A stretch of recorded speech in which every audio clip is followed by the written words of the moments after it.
Ini kopi yang kemarin berbunga dan sekarang sudah menjadi buah hijau ya.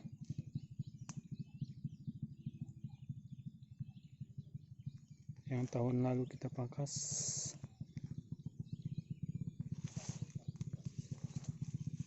dan sekarang sudah berbuah.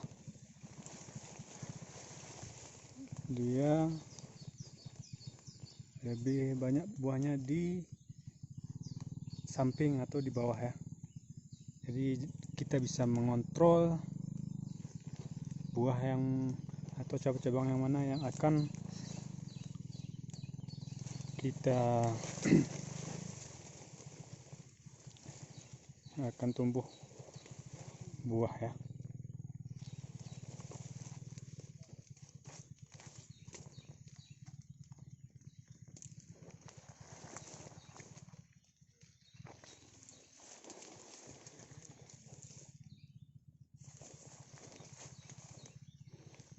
Ini nanti mungkin sekitar sebulan 2 bulan lagi udah bisa kita panen ya, atau sudah merah,